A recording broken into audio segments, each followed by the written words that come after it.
there, everyone. Welcome back to another installment of Thomas & Friends Home Media Reviews. This is a very special episode, not just because it's episode 2 of the brand new season of Thomas & Friends Home Media Reviews, but it is releasing on the 80th anniversary of the Thomas & Friends franchise. No, I didn't plan on the HMR for Peep, Peep, Hurray, 3 Cheers for Thomas to come out on the 80th anniversary of the franchise. If I had, we would have done something a lot more cool. But this is just the way the timeline worked out. So the fact that I'm putting out anything for the 80th anniversary is stupendous. I literally had nothing planned to celebrate the anniversary of this franchise.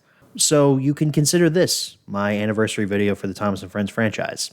Whoopee, 80 years. That's no small feat either. Most franchises barely last, 20 to 30. But this one clearly has stood the test of time. The franchise itself has inspired countless creators out there, myself included, to go forth and make our own content in honor of that little blue tank engine. I mean, that is worth 1,000 words. And we got the original pilot for Thomas & Friends just a few days prior to the 80th anniversary. That's crazy that footage was still around and that Mattel actually went through the effort to professionally restore it. I will have a video talking about the pilot coming out here this Thursday. Been a little bit since the last Thursday video. I'm sure you guys have been itching for more Thursday content. So my official review and analysis of the Thomas & Friends pilot coming out on Thursday. But you guys didn't click on this video to hear me talk about stuff that's coming in the future. You clicked on it to hear my thoughts on Peep, Peep, Hurray, 3 Cheers for Thomas. So let's go ahead and jump into the history section.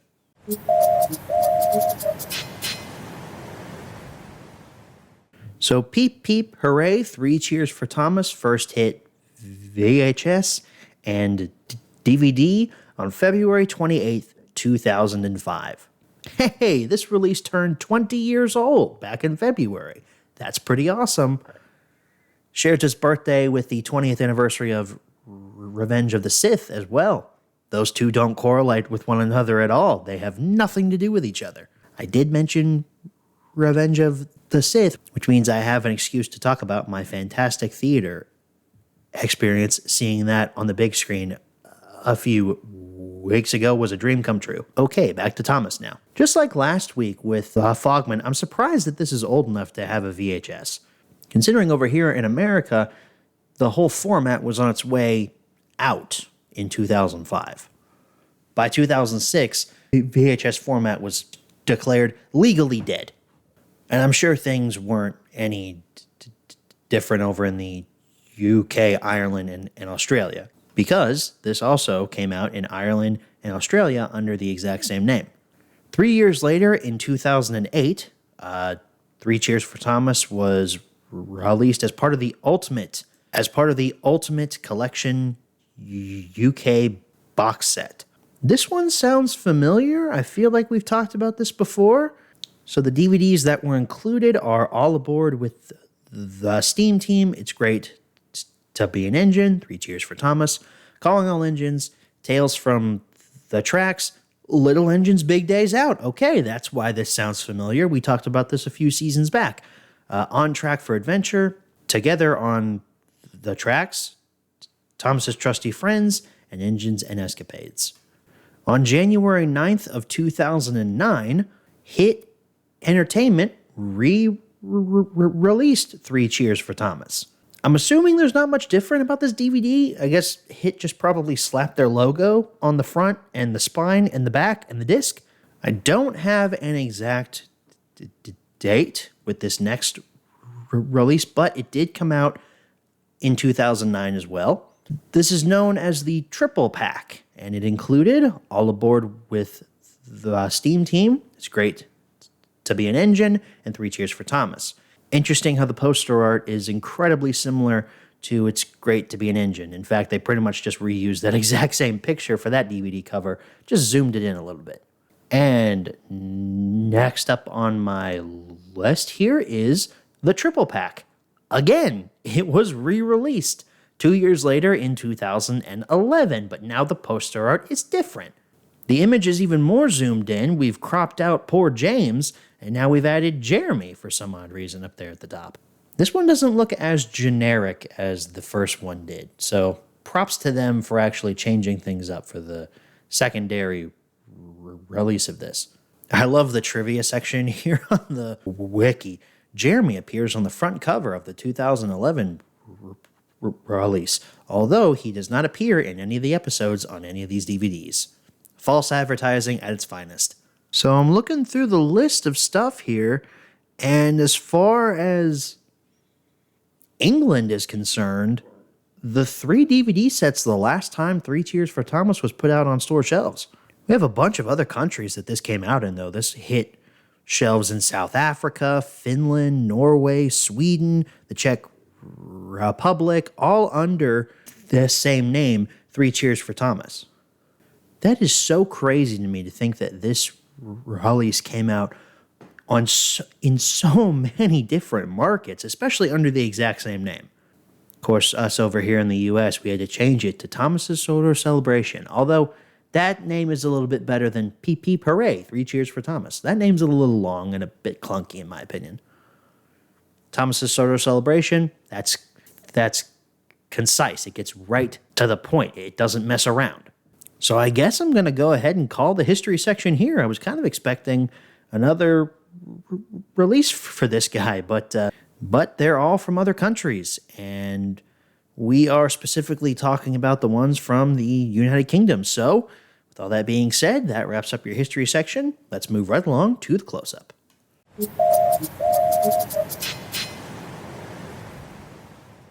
Alrighty, everyone, here's your close-up look at Peep, Hurray, 3 Cheers for Thomas. Up here at the top, we have 7 exciting episodes in a sun shape that's protruding out of the left corner. Thomas and Friends logo. This should look very familiar to you because this is the UK version of Thomas's Sodor Celebration. It basically uses the same poster, just changes the name. We've got the balloons there. We got Peep, Hurray in this little banner. There's Thomas with the balloons attached to him, and then 3 Cheers for Thomas down there at the bottom, and then your 2 ratings. I like Thomas's Sodor Celebrations poster, and I like this one too. The spine, the hit logo, Thomas logo, the releases logo, except it's just Peep, Hurray. Portrait of Thomas, taken from the front, and then your 2 ratings down there, along with the product number. There is some Scotch tape on the spine here. I'm not sure if Dan put that there, because I know I didn't. I'm pretty sure this came to me with that there. But I'm not sure if the person who sold this to Dan, or if Dan himself put that on there. But it does hold the spine together, so I'm not complaining. There is your tiny blurb about the release, and the reason it's so small is because each of the episodes get a little blurb about them. I love this. Why couldn't this have been a thing here in the United States? Talk about each episode individually rather than just have a generic outline for everything. And then we've got some character screenshots down there at the bottom, and some bonus content there, and then text specs, barcode, and ratings. Open this up. Just like in the US, this comes in a red plastic case here, and then on the inside, there's your disc. Wow, it's a squished up version of the poster art. Who could have guessed that? So that wraps up your close-up. Let's move right along to the menu tour. Alrighty, everyone, here's your menu tour for Peep, Hurray, 3 Cheers for Thomas. Just like last week, it's a pretty simplistic menu here. We've just got a little shot of Thomas on a generic Season 8 set. And we've got our title over here, taken directly from the front cover of the DVD. And we have our options. We have play all, episodes, extras, and subtitles. So why don't we go ahead and take a look at the episodes section. Got a little clip of Gordon there. So our episodes include Thomas Saves the Day, Don't Tell Thomas, Fish, Halloween, Spick and Span, Chickens to School, and Thomas and the Circus. Honestly, you probably could have put all these episodes on one page. You didn't really need to split them up. Now we move on to the extras tab. A little clip of Thomas there. So we've got the Cargo Challenge game and the Days Out with Thomas preview. That's interesting. I want to take a look at that, but let's take a look at the Cargo Challenge game first. Fishermen have caught the biggest catch of fish ever, and I need your help to take them. But the track to Brendan Dock is very bumpy, so only take 2 trips. So I'm not sure if I'm going to have the audio from this in the video or not. Depends on how it sounds coming through the microphone. But this cargo game is pretty similar to one that we got over here in the United States. I don't remember if this one was on Thomas's Sodor Celebration or not. It's basically Sir Topham Hatt. He's giving us instructions about how many cars that we should take and what's going to be inside of them and how fast that we should go. So because I'm interested, I'm going to select the largest number of cars that we can select.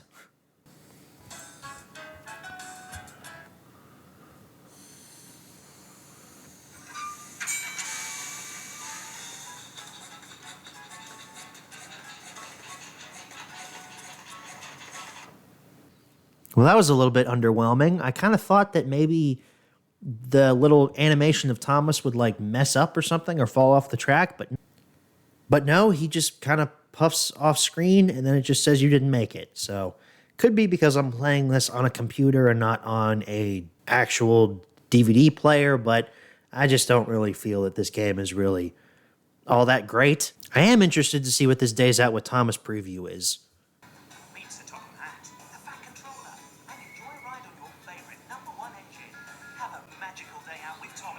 So again, I'm not sure how much of that clip I'm actually going to be able to show in the final episode here, but for the most part, it's just a 30-second ad for Day Out with Thomas over in the United Kingdom. I do like, though, how in the United Kingdom, they actually have a fat dude playing Sir Topham Hatt, and he actually looks like a real human as opposed to the Sir Topham Hatt that we have over here in the United States that has that fake model series head on the guy who's playing him. I think that's still the case. It was when I went there when I was a kid. So our last option down here is subtitles. Let's see what kind of subtitles we have. There's a little kind of glitch there for a second. We had a little clip of James. I'm guessing the subtitle options are just English because we just have an option for on or off. I'm definitely not as impressed with the selection of bonus content as I was last week with the Fogman. I just really liked that quiz. This one's just kind of like, hey, let's throw a crappy Flash game on here. I seem to remember the Thomas's Sodor Celebration version of this had like a really cool like 3D animated DVD game that was really impressive for 2005. Why couldn't we have got that on here? To say that that game didn't show up on the original 2005 print of this. The one that I've been showing you is the one from 2009, so they could have got rid of it. But that wraps things up for the menu tour. Let's go ahead and head on back and answer the 5 main questions as always. All right, so we're back from the close-up. Now it's time to answer the 5 main questions as always. Number 1, where can you pick this product up? Are you going to be shocked when I tell you it's only online retailers? You can't find Peep, Hurray on any store shelves nowadays, unless you're lucky enough to stumble into like a thrift shop or a half-price books and someone just so happens to have had a bunch of UK Thomas DVDs that they offloaded there. No, that's not a subtle hint. I'm not getting rid of my UK Thomas stuff. Hell, that's how I found my UK copy of Solo. Someone apparently had a copy of that. They imported it, obviously. They needed some quick cash and dumped it at half-price books, and I grabbed it for $10. Number 2, is this product still being printed nowadays? No, it's not. Number 3, should you pick this product up? So we begin with Thomas Saves the Day. Thomas was taking some workmen to work. I don't know why, but that line has always sounded really off to me. Oh, you're taking some workmen to go work. Yeah, that's what they do. They're workmen. Oh boy, second note here, and we're already mentioning continuity. But I have an issue with this episode's continuity. Thomas asks Sir Topham Hatt how he's going to get the workmen home without Annie and Clarabelle, which establishes the idea that he's coming back later that same day. However, when we cut to the scene after Thomas drops his coaches at the works, the narrator tells us that it's the next morning. So, did those workmen camp out at the new station? Or was there a nice hotel that was nearby and the railway paid for their room and board? And if that's the case, why did Thomas have to come and pick them up anyway? They could just stay at the hotel. The crash in this episode would have been cool if it hadn't happened off screen. The aftermath was pretty unique, though. I just wish we could have actually seen it happen. This episode would have worked so much better if it happened earlier on in the timeline. A younger Thomas who's just getting used to having his own branch line and coaches would work so much better than an older Thomas completely forgetting about how to do anything if his coaches aren't there. It could have also been a character building moment for Thomas, Annie, and Clarabelle. When you first get hired at a new job and are starting to work with new people, you have to figure out a synergy between all of you. It's not just, hey, let's throw you into the work field here and you're going to get along with everyone great. No, you have to figure out how everyone ebbs and flows and such. It would have been great if this episode took place earlier on and Thomas was just getting to know how Annie and Clarabelle work and they're trying to figure him out and they're coming up with a synergy on how they can work best as a unit. Someone needs to make like a classic series recreation of this. I'd love to see that. But cut it down to 4 minutes and 30 seconds because the 8-minute runtime is really felt in this episode until the runaway trucks appear. Of course, if we actually do that and we have to cut it down to 4 minutes and 30 seconds, we're going to have to cut the runaway trucks because really they don't serve a lot of purpose other than just let's have a cool accident there at the end and yay, Thomas learned to tackle the difficult bend. The next episode is Don't Tell Thomas. I find it odd how the episode says Thomas is the only engine that clears the lines of snow. That's a big island. There's no way one engine could clear them all in just one day. Harold doesn't make an effort at all to lower his voice when he says, "Remember, don't tell Thomas about the surprise." Dude, keep your voice down. And while we're on the subject of staying silent, the other engine's not saying anything or being straight up rude doesn't do anything to benefit anyone. I get it, it's a surprise, but you can still talk to Thomas rather than you don't have to just run away and just leave him there. So this little goof I found is only visible in the widescreen version of this episode. Look at this frame here. The narrator has told us everyone but Thomas is at Tidmouth Sheds. But who's that next to Percy? Certainly looks like Thomas with his sad face on. They clearly just used a shot from later in the episode and spliced it in to add some coverage. It's a blink and you'll miss it mistake, but you know me, I'm the continuity guy. Big continuity error there. Inspector, do you see fish? I see it as the next episode on this release. I like how the trait of Thomas hating the smell of fish is still acknowledged even this late in the series. That was always kind of a fun, unique character trait I really liked about Thomas, so I'm glad that they're still acknowledging it here. I don't know why you transport fish in open wagons rather than refrigerated vans. We all know at this point in the show, everyone on Sodor has lead poisoning. Shout out to Unlucky Tug for telling me about that theory. That's hilarious. The GoPro lens technique is particularly ugly in this episode. You can really tell how low quality of a camera they were using when they shot these like fishbowl lens sequences. Moving on to Halloween. Everyone knows that this is the best episode here. I don't need to acknowledge that. I don't need to tell you that. But I will. The visuals and practical effects are definitely the best things about it. Actually, I amend my previous statement. The music is pretty great here too. Extremely creepy, especially when you throw in the sounds of Ari and Bert wailing. Despite that, the story's kind of weak. And because I said everything nice about Halloween, we're going to move along to Spick and Span. Ooh, that stock footage used during the opening of this episode looked not good at all. Stretching 4x3 to 16x9 never goes well. Just don't ever do it. I'm looking at you, Seinfeld on Netflix. Why would you have a best dressed engine competition at a coaling plant? That makes absolutely no sense. Clearly, this was just a reason to get the engines dirty so the rest of the plot could happen. But from a realistic perspective, man, this makes no freaking sense.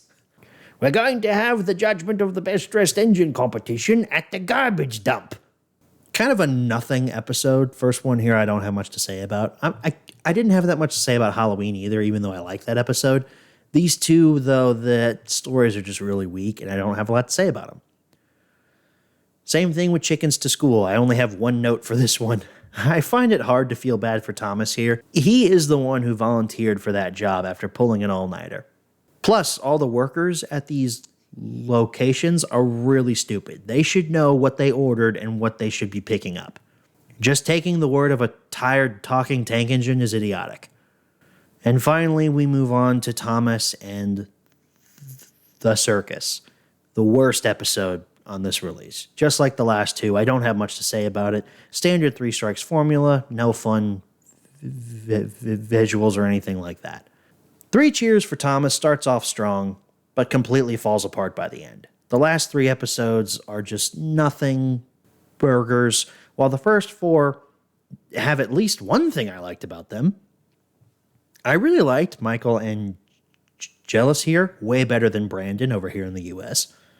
Yes, Angelus has less energy than before, but compared to Brandon's borderline screaming his head off at points, I'll take the UK version any day.